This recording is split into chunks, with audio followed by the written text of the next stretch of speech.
अमृतसर में जलियांवाला एक बाग है, वहाँ एक हत्याकांड हुआ था। ये दोनों ऐतिहासिक घटनाएं हैं। मन में भाव हुआ कि थोड़ा इस पर, इन दोनों घटनाओं पर थोड़ा चर्चा की जानी चाहिए।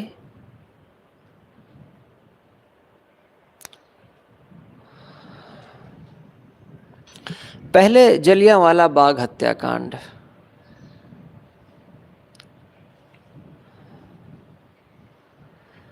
बैसाखी का दिन था। बैसाखी हमेशा 13 या 14 अप्रैल इसी दिन पड़ती है। जैसे खिचड़ी होती है ना, उसका एक समय निश्चित है। हर बरस वो लगभग एक ही तारीख पर पड़ती है। वैसे ही बैसाखी का पर्व है। बैसाख के महीने में जब फसल कट चुकी होती है और खेतों से फसल घर पर आ जाती है, तब ये त्योहार मनाया जाता है। 1919 में अंग्रेजी सरकार हिंदुस्तान में थी, तो उन्होंने मना कर रखा था कोई भी 4 लोगों से ज़्यादा इकट्ठे नहीं होंगे एक जगह पर, और कोई भी राजनीतिक बाजी नहीं होगी, और कुछ नेताओं को उन्होंने जेल में डाल दिया था। अब भाई, किसी का तीज त्योहार है तो लोग इकट्ठे क्यों नहीं होंगे? तो एक जगह है, एक बड़े सेठ हैं, सेठ थे, उनके गांव का नाम था जलियांवाला। तो उसी के नाम पर उनकी प्रसिद्धि हो गई थी। तो पहले उनका घर था, और घर के बगल से 8 फुट की एक छोटी सी गली पीछे जाती थी। 8 फुट की छोटी गली उन्हीं के घर के बगल से होते हुए जाती थी, और पीछे वहाँ पर एक बड़ा बाग था, खुली हुई जगह थी। तो नेताओं ने कहा, बैसाखी का दिन है, सब लोग आना, बच्चे, स्त्रियां, बूढ़े, युवक, सब इकट्ठे होने लगे धीरे धीरे करके वहाँ पर। और 12 बज करके, दोपहर के 12 बज करके 40 मिनट पर जब लगा कि अब भीड़ भर चुकी है उस जगह को,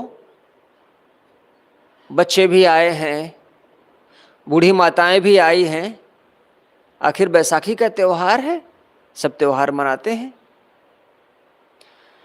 जब वहाँ पर पहुँच आए वो, तो उसी समय एक अंग्रेज अधिकारी पुलिस का अपने 50 पुलिस वालों को लेकर के आया। उन सब के पास बंदूकें थी, और वो उस छोटी सी जगह, उस छोटे से रास्ते पर, जो 8 फुट का रास्ता है, वहाँ पर वो अपनी बंदूकें लेकर के खड़े हो गए। और उस मकान, उस बाग की स्थिति कैसी थी? उसमें पीछे के 3 तरफ से मकान बने हुए थे, ऊंचे ऊंचे मकान। उधर से आप भाग नहीं सकते, उधर से आप जा नहीं सकते हैं। जिस छोटी जगह से जा रहे हैं उसी छोटी जगह से वापस आना है, बस यही एक रास्ता है। और हुआ क्या? वो अधिकारी आया, वो कर्नल था, वो कर्नल रैंक का आदमी था, अंग्रेज अफसर था, उसका बड़ा अधिकारी छुट्टी पर गया हुआ था, तो उस समय की कमान उसी के पास थी। उस समय वही मुखिया था। तो 50 लोगों को, 50 सैनिकों को लेकर के आओ। जानते हैं वो सैनिक कौन थे? एक भी अंग्रेज नहीं था। सब या तो सरदार थे सिख, और या कि गोरखा नेपाली थे। एक भी अंग्रेज अधिकारी नहीं था उसमें। बस जो अफसर था वही अंग्रेज था। और उसने हुक्म दिया, उसका नाम था ब्रिगेडियर जनरल ओ डायर। तो डायर ने आदेश दिया, फायरिंग शुरू करो। और उसके सैनिक उस जनता पर गोलियां चलाने लगे। अचानक गोली चलने लग गई, लोगों को कोई समझ में नहीं आया। और छोटी सी जगह, एक गोली से 4 लोग मारे जा सकते थे, इतनी छोटी जगह। और भागने का कोई मौका नहीं। और जब उन सैनिकों के हथियार से गोली खत्म तो वापस आए, और दूसरे सैनिक वहां पर अपनी बंदूकों से गोलियां चलाते थे। और 8 से 10 मिनट में लाशों का ढेर लग गया।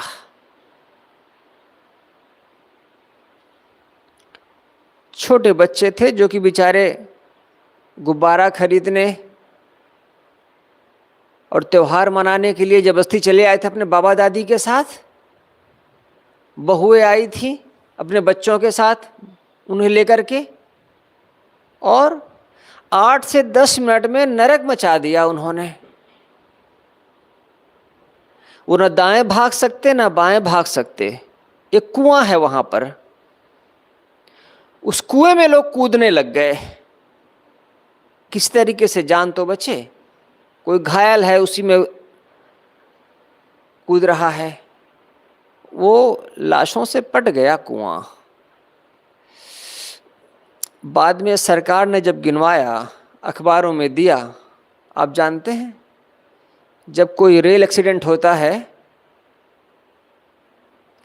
पूछा जाता सरकार से कितने लोग मरे रेल दुर्घटना में।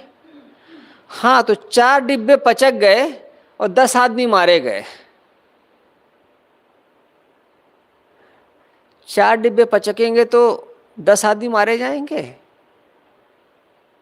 पूरी लाशें हटा ली जाती हैं। वैसे ही जब अखबारों में अगले दिन आया तो लिखा था कि 380 हिंदुस्तानी पुरुष और स्त्रियां मारे गए। और जिनका नुकसान हुआ था उन लोगों ने बताया कि 1500 लोग मारे गए हैं और लगभग इतने ही लोग घायल हुए थे।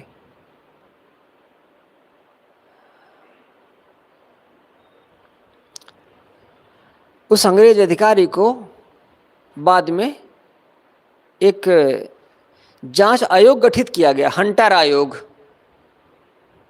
उसमें कुछ हिंदुस्तानी लोग भी थे।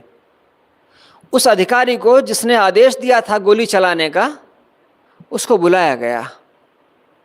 उससे उन्होंने पूछा, आप इनको मना भी कर सकते थे, गोली चलाने से पहले सावधान कर सकते थे। उसने कहा, हाँ मैं सब कुछ कर सकता था, लेकिन मैं इनको एक सबक सिखाना चाहता था कि अगर सरकार की आज्ञा नहीं मानोगे तो तुम्हारे साथ इस तरीके से किया जाएगा। उन्होंने कहा, उसमें छोटे छोटे बच्चे भी थे, आपको जरा भी दया नहीं आई? ब्रिगेडियर जनरल ओडायर ने कहा, मैं चाहता था कि आगे आने वाली पीढ़ियों को पता रहे कि जो अंग्रेजी सरकार, अंग्रेजी हुकूमत की व्यवस्था का विरोध करता है उसके साथ क्या होगा। उसका बहुत विरोध किया गया, उसकी बड़ी निंदा की गई, लेकिन कुछ नहीं हुआ। उसको सम्मानित किया गया, अंग्रेजों ने उसको माफ कर दिया, और कुछ नहीं, 10 साल बाद वो ब्रेन हैमरेज से मर गया। लेकिन उस पर कोई कार्रवाई नहीं की गई। उस समय जो पंजाब का जो गवर्नर था वो इंग्लैंड वापस चला गया। एक 11 साल का बच्चा अपने बाबा दादी की उंगली पकड़ करके गया था उसी सभा में, और वो दोनों बूढ़े तो मारे गए थे, लड़का घायल हो गया था और बच गया था। उसका नाम था उधम सिंह। तो उसके मन में ये था कि जिन जिन लोगों ने ये कार्रवाई की है उनसे मैं जरूर बदला लूंगा। और 1930 में 11 वर्षों के बाद वो लड़का जब बड़ा हुआ तो वह इंग्लैंड गया, और वहाँ जा कर के उसने पंजाब का गवर्नर जो कि रिटायर हो गया था, वहाँ जाकर उसको गोली मारी। इंग्लैंड में जाकर के उसके घर में घुस करके पकड़ा गया, उसको फांसी की सज़ा हुई, उसको शहीद कहा गया, शहीद उधम सिंह।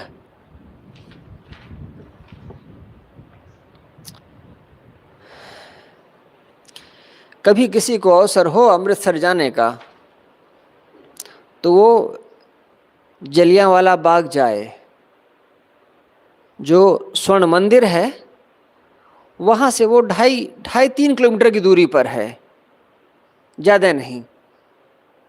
अब सरकार ने वहाँ पर एक ऊंची मीनार बनवा दी है, वो उन लोगों की स्मृति में जो वहाँ मारे गए थे। उनकी वो जो गोलियाँ उन पर बरसाई गई थी, वो गोलियाँ जाकर के पीछे दीवारों से टकराई थी।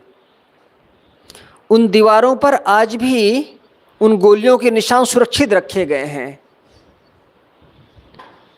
जिनके वो मकानात हैं, सरकार ने कहा तुम ये मकान गिरवाओगे नहीं कभी, मकान तुम्हारे हैं, तुम रहो, लेकिन ये मकान तोड़े नहीं जाएंगे, क्योंकि ये धरोहर है हमारे देश की।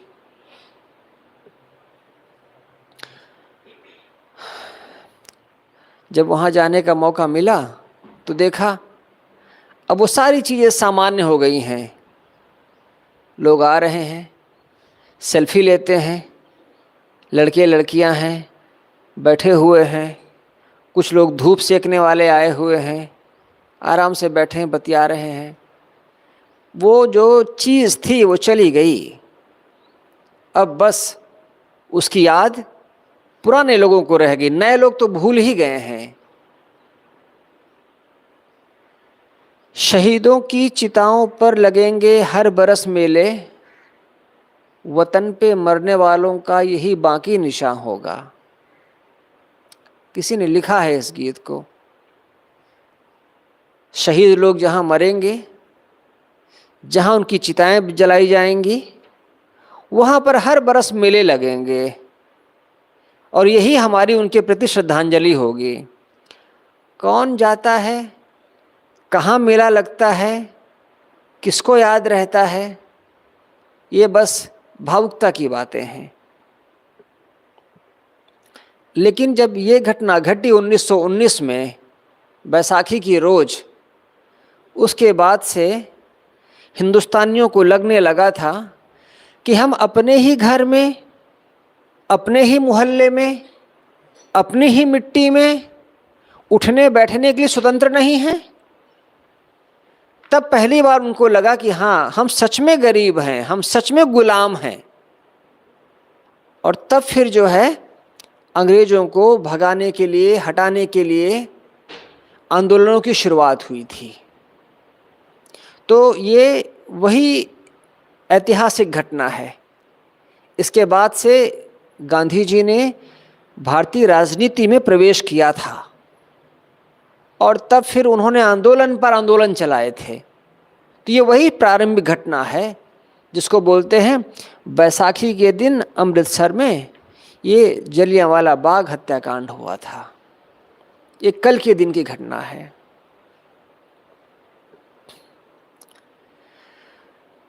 आज 14 अप्रैल भारत में जब किसी महापुरुष का जन्म दिवस मनाया जाता है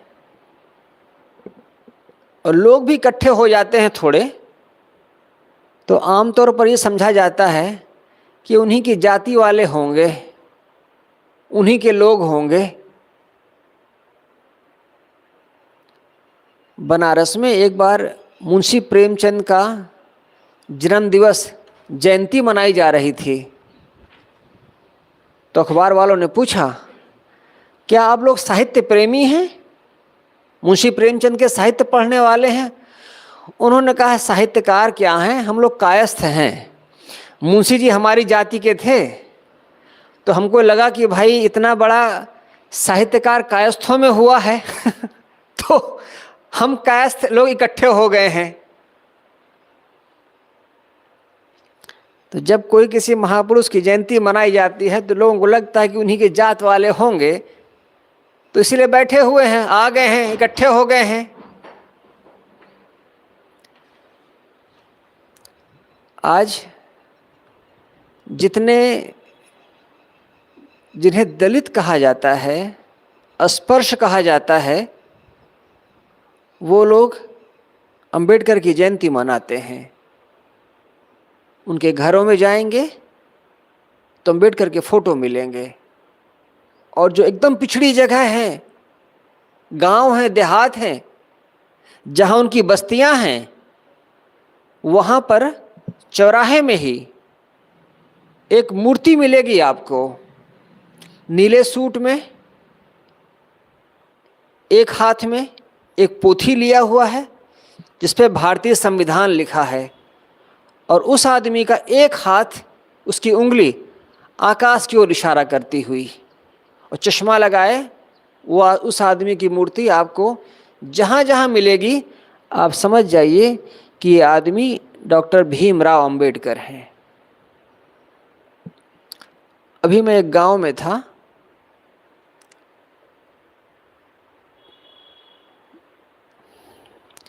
थोड़ी दूर पर एक मूर्ति अंबेडकर की रखी हुई थी, तो उन्होंने उस बड़ी ऊंची मूर्ति को अपने घर में रखा हुआ था।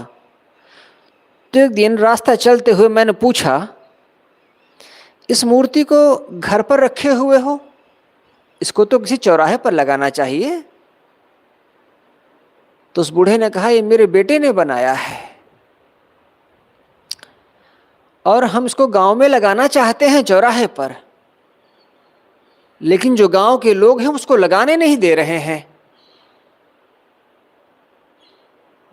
तो उनसे पूछा गया, क्यों नहीं लगाने दे रहे हैं? तो पता नहीं क्यों। तो उनसे पूछा, किस जाति के हैं गांव वाले? क्या सब ब्राह्मण और ठाकुर ही हैं क्या? बोले नहीं नहीं, एक भी ब्राह्मण नहीं है, एक भी ठाकुर नहीं है, सब पिछड़ी जात के हैं, कुछ हमारे लोग हैं। वो कह रहे हैं मूर्ति तुम बनाओ, अपने घर में लगाओ, चौराहे पे लगाने की जरूरत नहीं है। उन्होंने कहा, हमने सरकार को भी बताया, कलेक्टर को भी बताया कि हमें लगाना चाह रहे हैं, नहीं अनुमति दिया, अशांति फैलेगी। तो इस बार गया तो देखा उन्होंने अपने घर के सामने उसको लगा दिया है परमानेंटली। अंबेडकर को अगर कोई ऐसा समझे कि वो सिर्फ अछूतों के लिए हैं, दलितों के लिए हैं, तो गलती कर रहा है। मैं एक बात को कई बार निवेदन करता हूं, आज हम जिस मोड़ पर हैं, आज हम जिस सभ्यता के मुकाम पर हैं, यहाँ तक आने में हमको हजारों हजार बरस लगे हैं। इसमें बहुतों का योगदान रहा है, बहुतों की भूमिका रही है। जैसे बच्चा अपने पिता के कंधों पर बैठ करके पिता से दूर देख पाता है, वैसे ही आज समाज में हम जहां पर हैं, इस समाज को बनाने में बहुतों का योगदान रहा है, तब हम इस जगह पर हैं। हम ये नहीं कह सकते कि इसमें सिर्फ सरदार पटेल की भूमिका थी, इसमें सिर्फ नेहरू की भूमिका थी, इसमें सिर्फ गांधी की भूमिका थी, इसमें सिर्फ कबीर की भूमिका थी। ऐसा नहीं है। ये सब लोग हमारे मकान के आधार स्तंभ हैं। इन सब की सोच, इन सब की समझ, इन सब की दृष्टि, इन सब का विवेक हमें यहां तक लाया है।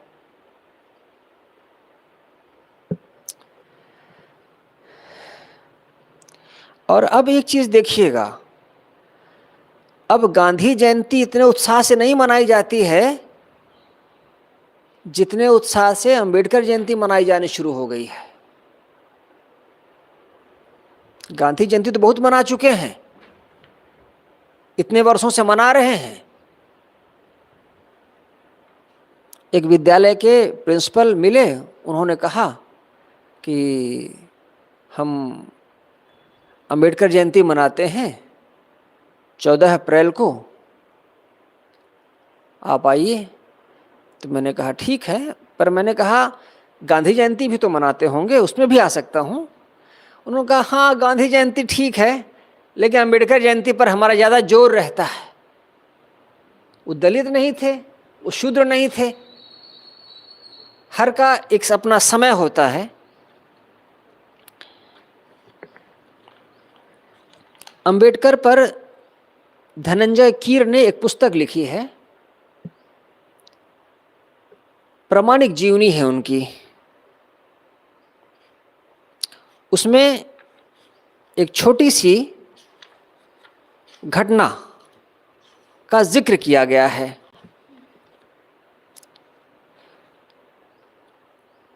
एक बड़ा ऊंचा कलाकार हुआ है माइकल एंजेलो, जो मूर्तियां बनाता था और वो चित्रकारी भी करता था। इटली का निवासी था।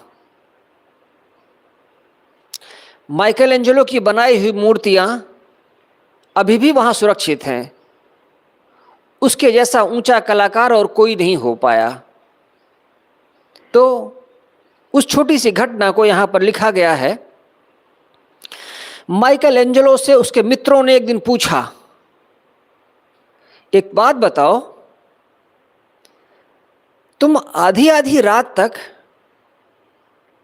ठंडी के महीने में अपनी छेनी हथौड़ी उठाए मूर्तियां बनाते रहते हो। अब तुम 90 साल के हो गए हो, कौन सी चीज है तो जो तुमको जिंदा रखे हुए है? कौन सी चीज है जो तुमको जिलाए हुए है? माइकल एंजेलो ने कहा, अपमान की ज्वाला। अपमान, इतना अपमान उस आदमी ने झेला था कि उसकी नींद खत्म हो गई थी।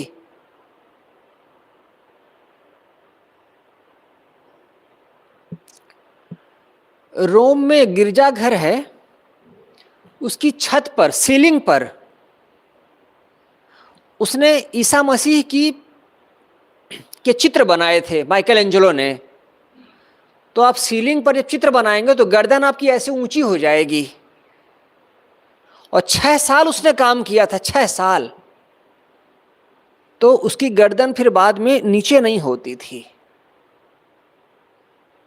6 साल तक वो गर्दन ऊंचे करके वो काम करता था ना, तो गर्दन उसकी नीचे नहीं होती थी स्वाभाविक रूप से। तो जब वो सोने जाता था तो खरखराहट गले में चालू हो जाती थी। तो इतनी तेज खरखराहट होती थी, उसी की नींद टूट जाती थी।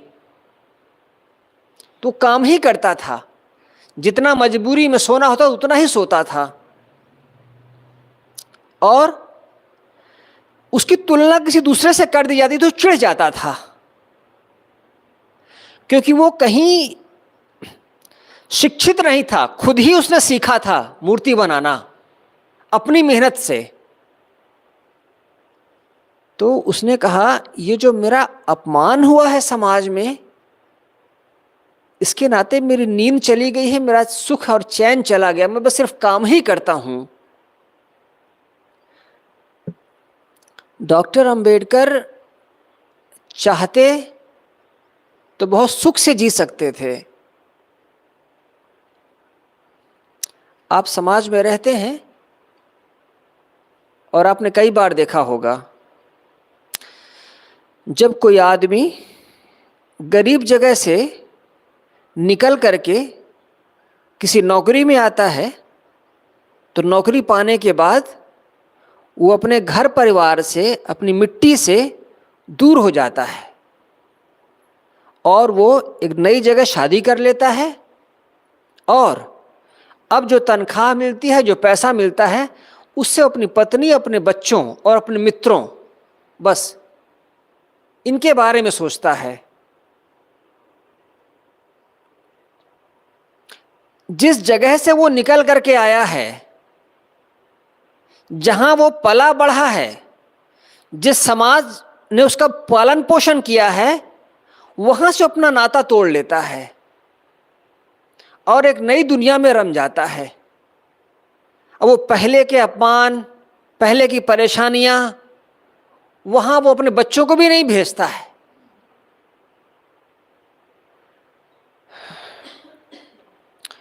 अंबेडकर उस अपमान को, उस पीड़ा को, जिसको उन्होंने शुरुआत में झेला था, वो जीवन भर याद रखे। जिसे हिंदुओं में, उत्तरी भारत में उसको चमार कहा जाता है, उसी चमार जाति में वो पैदा हुए थे। वो महाराष्ट्र के थे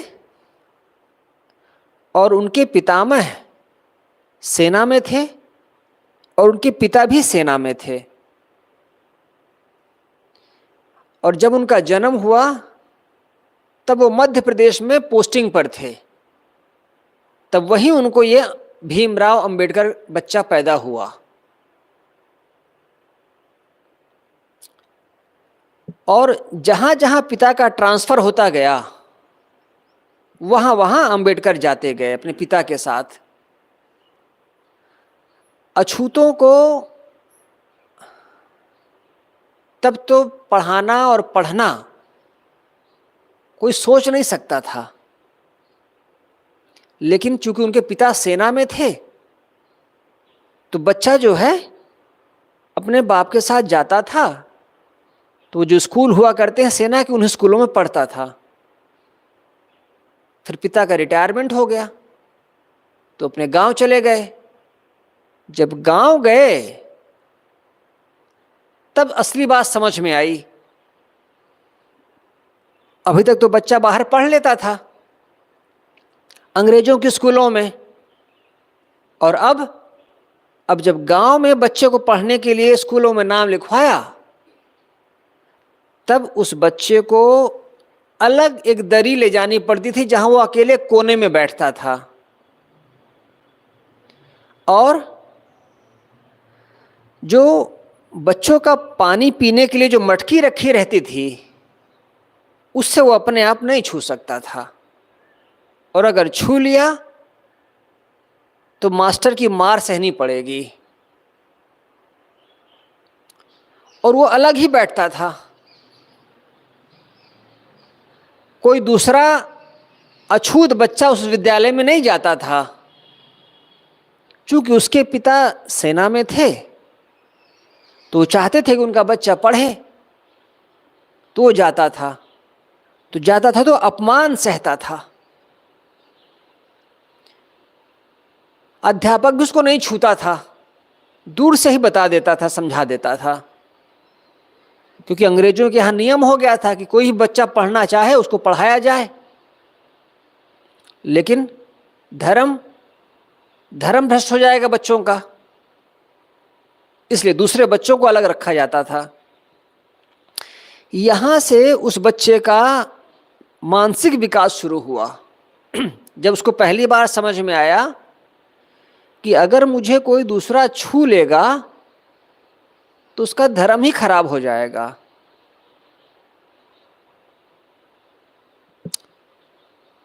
हम साधु लोग हैं ना, साधु के मार्ग में हैं। पानी बहुत जरूरी है। अभी भी जब हम दूसरों के यहाँ जाते हैं तो आमतौर उसका पानी नहीं पिया करते हैं। मुसलमानों की कुछ सभाओं में जाने का मौका मिला तो हम जाते हैं, बात कहते हैं, उनकी बात सुनते हैं और अपनी आंसू उठाते हैं और चल देते हैं। वो जो बिस्कुट और पानी देते हैं, चाय देते हैं, हम नहीं पीते हैं। हिंदुओं के यहाँ पानी की छूत बहुत तगड़ी है और वो तब भी थी और वो अभी बची हुई है। वहां से इस तरीके से अपमानित वो बच्चा आगे पढ़ना शुरू करता है और पढ़ने की बड़ी ललक है, लेकिन पिता का शरीर छूट गया। अब पैसे कौन दे, पढ़ाए कौन? तो वहां के राजा ने कहा है कि हम पढ़ाएंगे अगर कोई पढ़ना चाहेगा तो उसके एक मास्टर हैं, वो ब्राह्मण हैं और वो बहुत प्यार देते हैं उसको, अपने घर पर बुलाते हैं और बाकी बच्चों को पढ़ाते हैं तो उसको भी पढ़ाते हैं। और अंबेडकर का जो घर है, उनका गांव, मास्टर का गांव थोड़ा दूर है तो जाया करता है। वहीं मास्टर अपने यहाँ ही रखे हैं उसको, तुम आ जाओ एग्ज़ाम के टाइम में, यहीं रुको और जैसे सब खाते हैं वैसे तुम खाओ।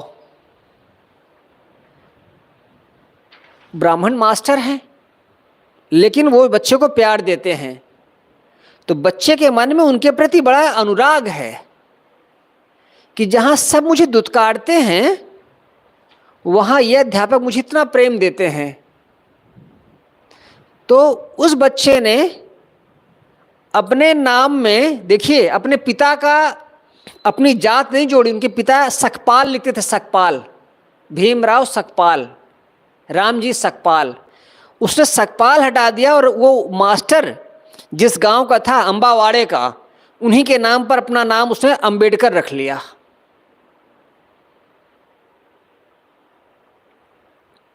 और उस अध्यापक ने उनकी बड़ी मदद की और जब बड़े हुए तो वो राजा से मिलाने ले गए और उन्होंने बताया कि बच्चा तो बहुत होशियार है सर, लेकिन गरीब है, इसके पिता नहीं रह गए और ये अछूत है। ये अगर आप इसको पढ़ा देंगे तो ये आपके काम आएगा। तो राजा ने अपने मंत्री से कहा जरा इसका इंटरव्यू लो। तो उसका टेस्ट लिया और उसने बहुत अच्छा किया। तो राजा ने कहा ठीक है, हम विदेश पढ़ने के लिए तुम्हें भेजेंगे, खर्चा हमारा होगा। हाँ, जब तुम आओगे पढ़ करके तो 10 साल तक हमारी सेवा करोगे, हमारे सचिव बनोगे। और वो बाहर पढ़ने के लिए गए, अमेरिका। थोड़ा ही पैसा देते थे लेकिन वो पढ़ने के लिए पर्याप्त था, खाने के लिए पर्याप्त नहीं था, खाने के लिए नहीं मिलता था। तो ऐसा लिखा है धनंजय कीर ने कि वो सुबह पुस्तकालय में पढ़ने बैठ जाते थे तो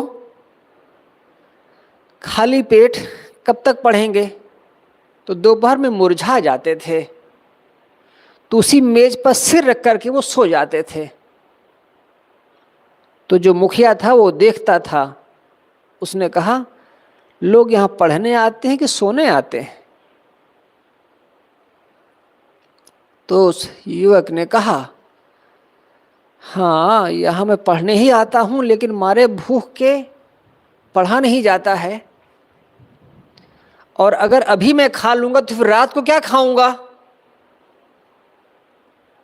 तो चाय पाव रोटी यही खाता था एक बार वो।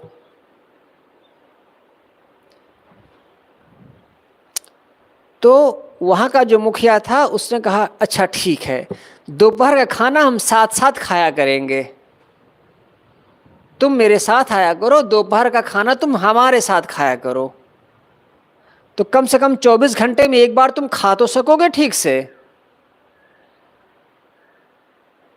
तो उसकी खाने की समस्या इस तरीके से हल हुई। थोड़ा थोड़ा थोड़ा करके उसने पैसे बचाए और किताबें खरीदता रहा।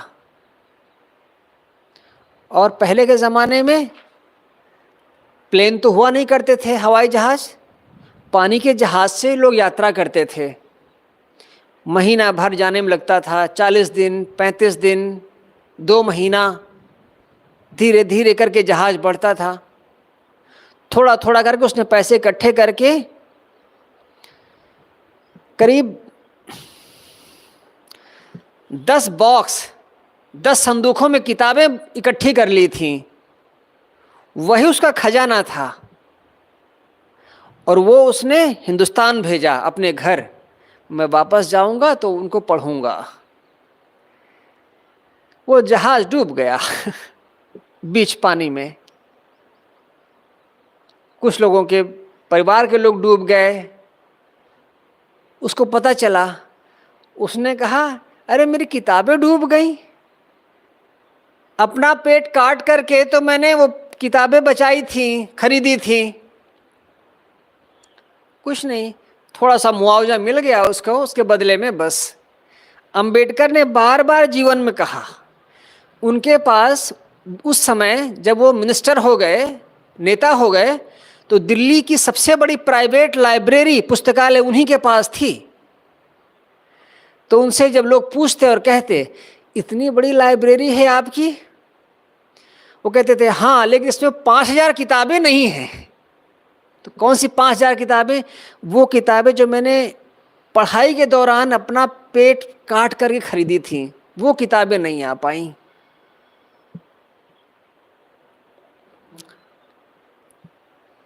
इस तरीके से उन्होंने वहाँ पढ़ाई की और उन्होंने पीएचडी की उन्होंने। इंडियन, भारतीय रुपया पर उन्होंने पीएचडी की थी, इंडियन रूपी पर। वापस आए, बड़ौदा नरेश के सामने उन्होंने सिर झुकाया। बड़ौदा नरेश ने उनसे बातचीत की और बड़े प्रभावित हुए। उन्होंने कहा हाँ, ये मेरा पैसा देना सफल रहा, तुम हमारे यहाँ 10 साल काम करो और फिर तुम जहाँ जाना चाहो जाना। जो पीसीएस अफसर होते हैं ना, पीसीएस अफसर बनाया उनको और सैनिक सचिव बनाया। जब अगले दिन ऑफिस से बैठने गए तो उन्होंने कहा भाई जरा पानी लाना। तो नौकर पानी लाया, उनकी मेज पर ठक से दूर से रख दिया।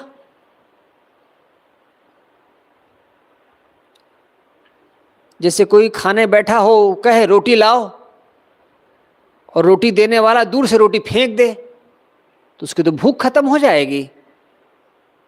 तो दूर से उसने पानी का ग्लास वहां पर रख दिया और हट गया। जब फाइल देने वाला कर्मचारी फाइल देने के लिए उनके पास आया, तो फाइल उसने ऐसे फेंक दी ताकि वो छू ना जाए।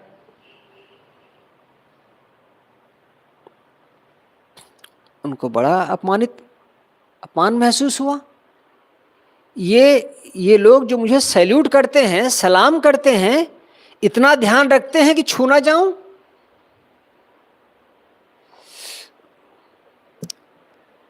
रुके कहाँ? राजा ने कहा कहीं भी रुक जाना, किराया हमसे ले लेना, और जहां तुम्हें सुविधा हो तुम रुक जाना। अब सूट बूट, अमेरिका से लौटा हुआ आदमी, लेकिन हिंदुस्तान है, पूछते कौन जात हो? तो अपनी जात बता देते। तो कहते हैं हाँ कमरा रहा तो, लेकिन वो कल उठ गया है, तो कमरा नहीं मिला उन्हें। उनके साथियों ने कहा ये तुम क्या अपने आप को बताते रहते हो महार महार, देखने में तो सुंदर थे, रोबीले थे। तो उन्होंने कहा पारसी बता दो, पारसी हैं। तो उन्होंने बता दिया कि पारसी हैं भाई, विदेश से पढ़ के आए हैं। अच्छा ठीक है, घर मिल गया, आसानी से घर मिल गया। एक दिन उनके गांव का एक आदमी मिलने चला आया और वो ऑफिस में थे और जाके चिल्लाने लग गया वहां। तो निकल करके आया, उन्होंने पूछा कौन हो? उसने कहा मैं इसका संबंधी हूं। तो क्या नाम है? तो क्या गांव है? तो किस जात के हो? तो उसने कहा भाई मैं तो पारसी को रखा हूं, यहां कोई मेरे। उसने कहा पारसी? जब वो लौट करके आए शाम के 8 बजे, तो उनका सारा सामान बाउंड्री के बाहर पड़ा हुआ था। किताबें, ट्रंक, कपड़े सब बाहर पड़ा हुआ। और वो रात भर बाहर अपने उसी संदूक पर बैठे रहे। अब आप समझ सकते हैं एक ऐसा आदमी जो कि योग्य है हर तरह से। आज के ज़माने में कोई विदेश से पढ़ कर के आता तो उसकी कितनी कीमत होती है, और 100 बरस पहले वो पढ़ कर के आए थे तो कितने योग्य रहे होंगे, कितना सम्मान। लेकिन सिर्फ और सिर्फ नाम में उनका जो जात लग गई थी, उसके नाते उनको इतना अपमान झेलना पड़ा। उनकी आंखों में आंसू आ गए।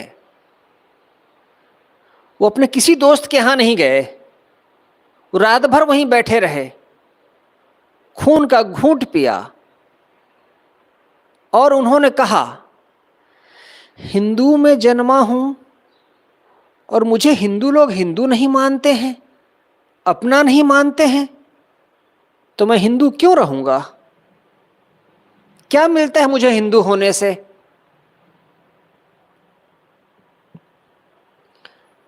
वापस वो राजा के पास गए। उन्होंने कहा हुजूर मेरी सेवाओं की आपके यहां किसी को जरूरत नहीं है, मैं इस लायक ही नहीं हूं। राजा क्या कर सकता है? राजा किसको कहेगा? सबका तो धर्म भ्रष्ट हो रहा है। राजा ने उनको सेवा मुक्त कर दिया।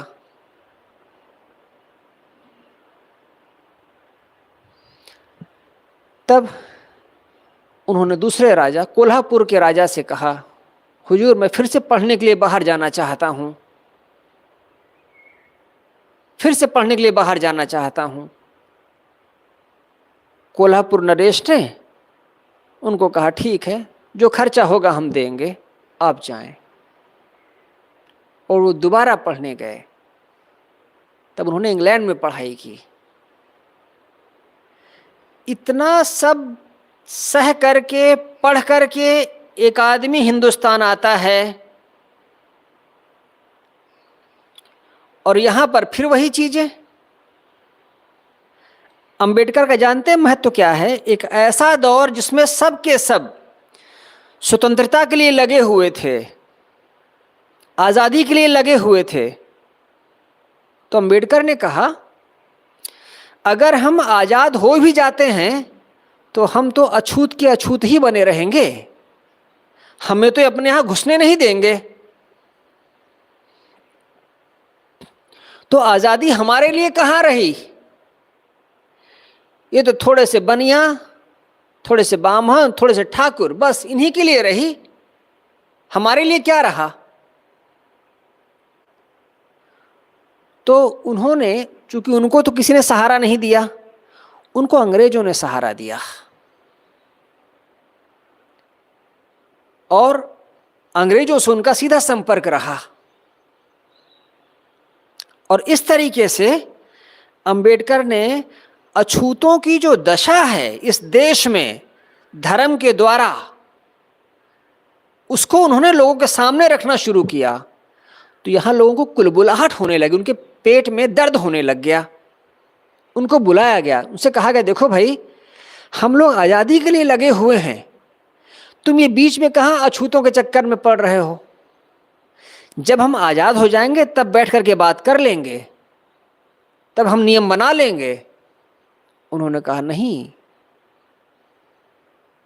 मेरे जैसे आदमी को तुम दुरदुराए दे रहे हो, तब हम क्या यकीन करें कि आज़ादी के बाद तुम हमारी बात सुनोगे?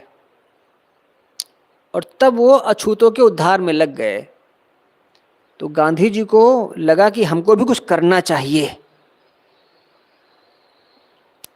तब गांधी जी ने भी काम किया, लेकिन गांधी जी का मुख्य जोर तब भी यही था, देश आज़ादी।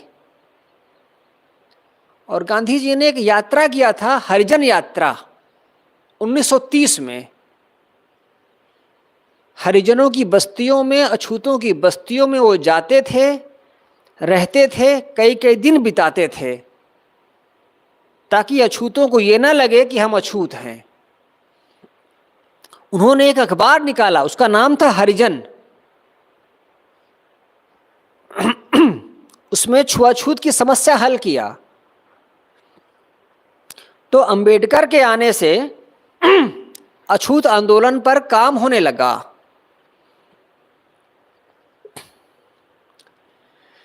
लाहौर में एक सभा होनी थी, उस सभा का नाम था जाति पाति तोड़क आंदोलन, जाति पाति तोड़क, तोड़ने वाली सभा।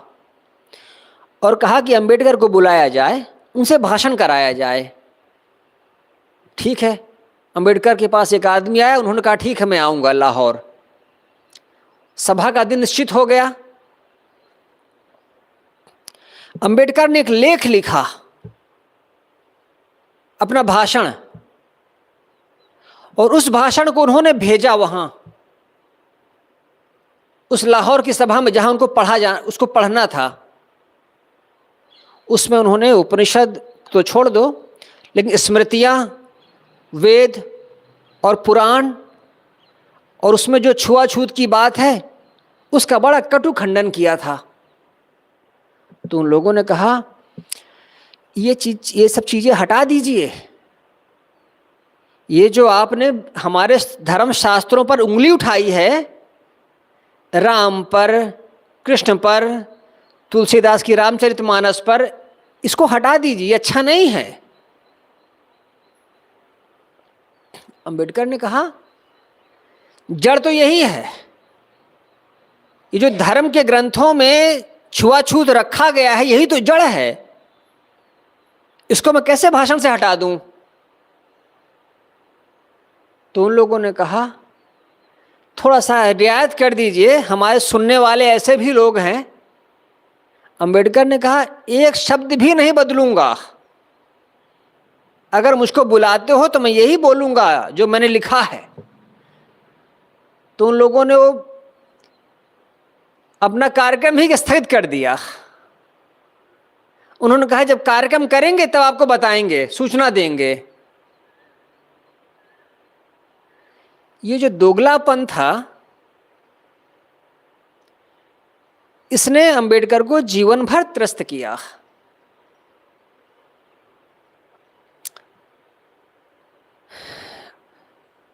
महाराष्ट्र में चवाड़ एक जगह है, वहां पानी पीने का तालाब है, वहां अछूतों को पानी पीने की मनाही थी। अंबेडकर अपने साथियों के साथ, हजारों लोगों के साथ वहां गए और तालाब को चारों तरफ से घेर लिए। तो जितने सवर्ण हिंदू थे सब लाठी लेकर के आ गए। उन्होंने कहा अगर कोई पानी पिएगा तो उसको तोड़ेंगे, हम मारेंगे। पुलिस वाले आ गए। उन्होंने कहा आप अव्यवस्था पैदा कर रहे हैं। उन्होंने कहा मैं अव्यवस्था नहीं पैदा कर रहा हूं, मैं सिर्फ पानी पीने का अधिकार मांग रहा हूं अपने लोगों के लिए। हमने क्या यहां लाठियां रखी हैं? हम तो घड़ा लेकर के आए हैं, बाल्टी लेकर के आए हैं, पानी पीने के लिए ले जाएंगे। अव्यवस्था तो जिन लाठियां रखे वो फैला रहे हैं। वापस चले गए, दोबारा ये लोग फिर आए। इन्होंने कहा ये हमारा घर है, हमारा गांव, हम पानी नहीं पिएंगे तो और कौन पिएगा। और तब सरकार राजी हुई, तब पानी पीने की छूट मिली। अपनी ही जमीन पर, अपने ही घरों में इतनी दुर्दशा अंबेडकर ने देखी थी कि आज़ादी का तो चक्कर ही खत्म, वो उन्हीं के लिए मांग करते रह गए। आपको शायद जानकारी नहीं हो, अंबेडकर 2 बार चुनाव लड़े थे और दोनों बार चुनाव हार गए। लोकसभा का चुनाव लड़े थे, दोनों चुनाव हार गए। जब देश आज़ाद हुआ था तो उस समय सरकार बनाई गई थी बिना चुनाव के, चुनाव नहीं हुए थे। जो खास लोग थे उन सबको इकट्ठा करके एक सरकार बना ली गई थी। तो अंबेडकर बड़े नेता थे तो उनको सरकार में मंत्री पद दिया गया था, कानून मंत्री, विधि मंत्री, और संविधान बनाने का भी उन्होंने काम किया था। लेकिन चुनाव एक बार भी नहीं जीते थे। आज हमारे देश में कोई भी चुनाव जीत जाता है। अंबेडकर चुनाव 2 लड़े, दोनों हार गए। लेकिन योग्य और काबिल वो इतने थे कि नेहरू जी ने उन्हें कैबिनेट में रखा था। और एक गजब की बात, उन्होंने हिंदू विवाह, हिंदू कोड बिल पर काम किया था। संविधान पर तो बड़ी चर्चा होती है, संविधान पर उन्होंने काम किया ही किया था। उन्होंने एक, हिंदुओं में महिलाओं को कोई अधिकार नहीं था, कोई स्त्री है उसको पुनर्विवाह का अधिकार नहीं था। विधवा हो गई अगर तो उसको फिर से विवाह का अधिकार नहीं था। पति मर जाए तो उसका संपत्ति पे कोई अधिकार नहीं था। अंबेडकर ने नियम बनाया, उन्होंने कहा एक तो उम्र शादी की बढ़ाई जानी चाहिए। पहले 11 साल की उम्र हुआ करती थी विवाह की। अंबेडकर ने कहा कम से कम 16 हो, 16 रखेगी, बाद में 18 की गई, अब 18 है। लड़कियों के लिए 18 है, लड़कों के लिए 21 है। और उन्होंने कहा कि अगर पति ना रहे तो स्त्री को घर की संपत्ति पर हक है, उसको मिलना चाहिए। पहली बार उन्होंने कहा स्त्री को अपने घर में संपत्ति पर हक मिलना चाहिए। कोई परिवार का है, उसकी लड़का नहीं है, उसकी लड़की ही है, तो लड़की को भी वही हिस्सा मिलना चाहिए जो लड़के को मिलना चाहिए। पहली बार उन्होंने कहा। पति पत्नी साथ में हैं, पटरी नहीं खा रही है, पत्नी अलग होए, तो उन्होंने ही पहली बार तलाक का विधान रखा था। इसके पहले तो हिंदुओं के यहाँ था कि एक बार हुए शादी विवाह तो 7 जन्म तक साथ रहेंगे, चाहो या ना चाहो। उन्होंने कहा नहीं, इसी जन्म में अलग हो सकते हो, तलाक हो सकता है। ये जो विधान थे, ये हिंदू कोड बिल इसको कहा जाता है। ये अंबेडकर ने ही पारित, मेहनत करके रखा, लेकिन उस समय पारित नहीं हो पाया तो उन्होंने इस्तीफा दे दिया। उन्होंने कहा मैं मंत्री हूं और मैं ही इस संविधान को, इस कानून को पारित नहीं करवा पा रहा, तो उन्होंने पद छोड़ दिया था। बाद में नेहरू जी जब चुनाव जीत करके आए तो उन्होंने उसको जो है कानून बनाया था। मजदूरों के नेता थे अंबेडकर जीवन भर, उन्होंने मजदूरों के लिए बड़े काम किए। एक आदमी ने जीवन भर सिर्फ काम ही किया था, मेहनत ही की थी।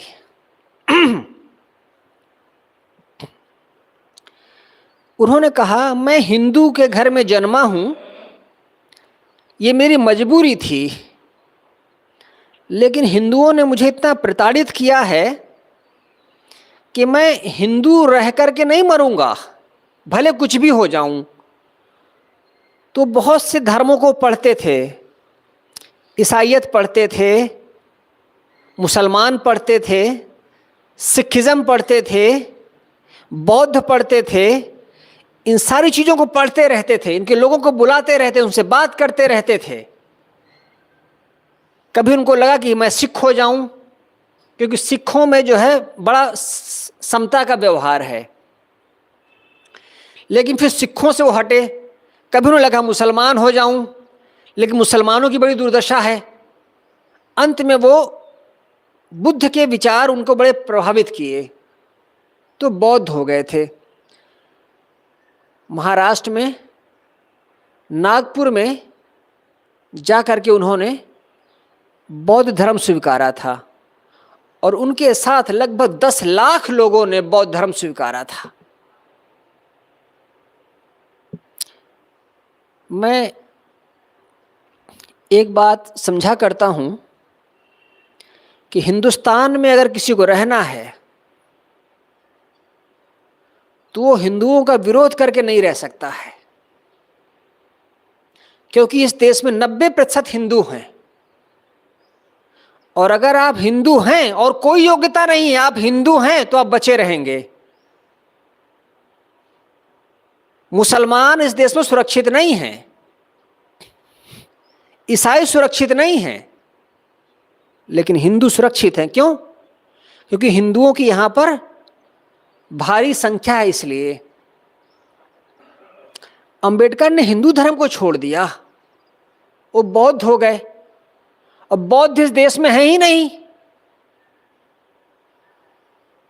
एक बस है, इसको आप ऐसे समझिए, एक बस है, उस पे लोग बैठे हुए हैं, यात्रा कर रहे हैं। कुछ लोग बस की सीट पर बैठे हुए हैं, और कुछ लोगों को सीट नहीं मिली है, तो कुछ लोग खड़े हैं और कुछ लोग जमीन पर बैठ गए हैं बस की, लेकिन वो सब चल रहे हैं। जो वहां जमीन पर बैठे हुए हैं वो कह रहे हैं कि हमको जो है बैठने के लिए सीट नहीं मिली है। जो खड़े हैं वो कह रहे हैं हमको बैठने के लिए सीट नहीं मिली। तो क्या करते हैं? कहते हैं बस रोको, और बस से उतर जाते हैं और दूसरी बस से बैठ जाते हैं। उसमें उन्हें बैठने की सुविधा मिल गई, लेकिन उसमें ड्राइवर ही नहीं है। तो अगर ड्राइवर नहीं है और उस बस में बैठ जाओगे तो पहुंचोगे कहां? कहीं नहीं पहुंचोगे।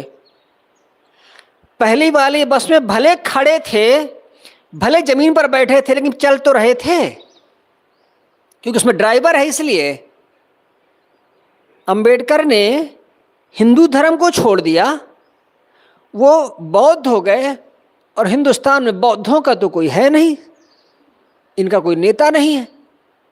तो जब तक अंबेडकर जिंदा थे तब तक तो बौद्धों के नेता बने रहे, और जब अंबेडकर मर गए तो वहां जो दलित लोग गए थे उनकी हालत वैसी ही खराब हो गई।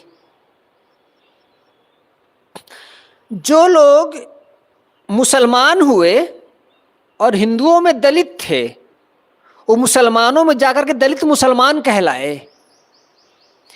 हिंदुओं में जो दलित थे वो जो ईसाई हो गए, वो ईसाइयों में जाके दलित ईसाई बन गए।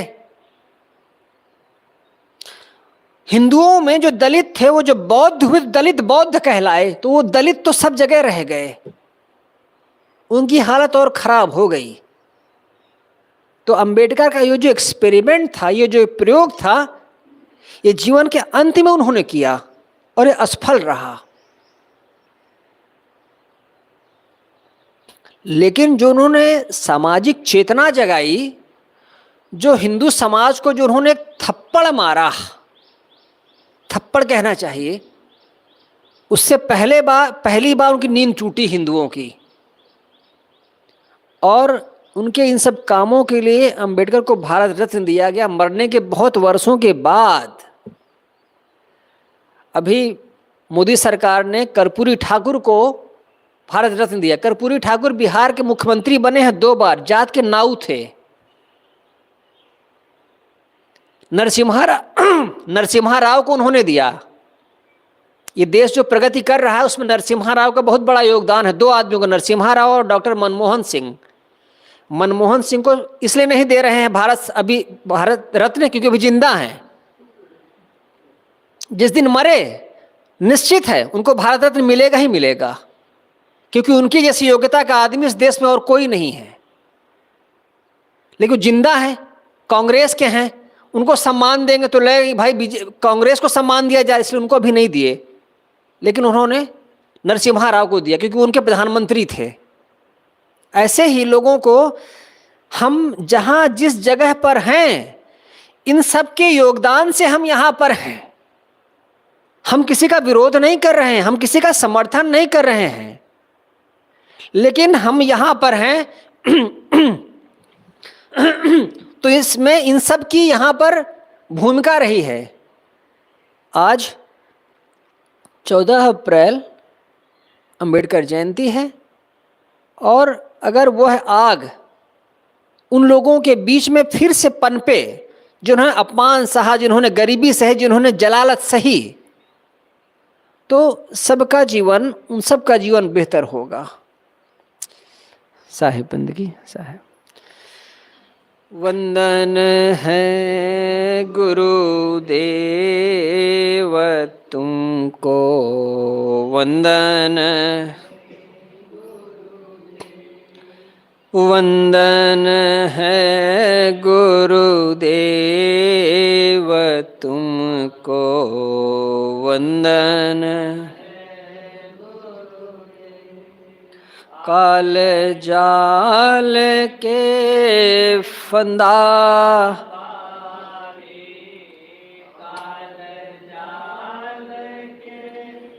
फंदा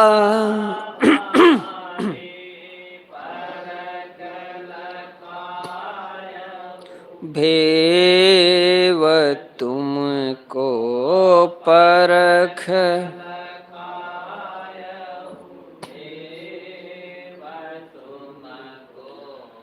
वंदन है गुरुदेव, वंदन है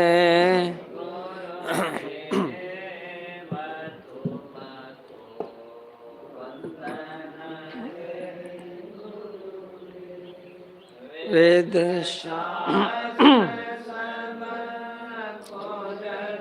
हारे, वेद शास्त्र खोजत हारे, मर्म न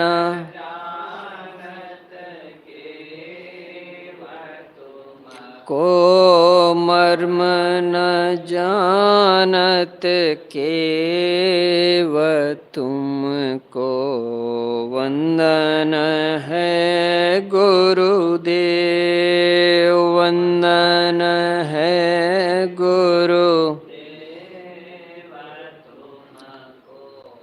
वंदन है गुरुदेव।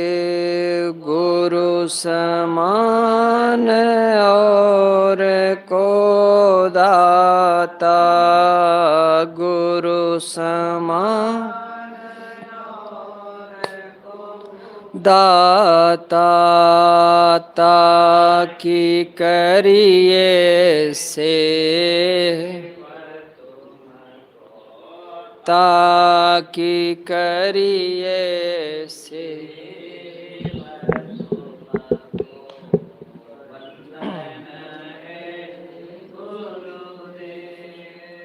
वंदन है गुरु,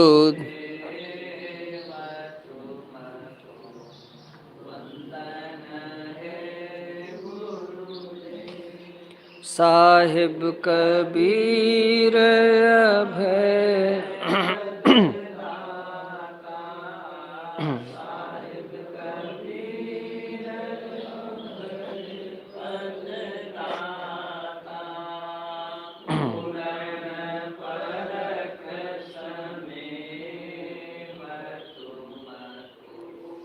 पूरन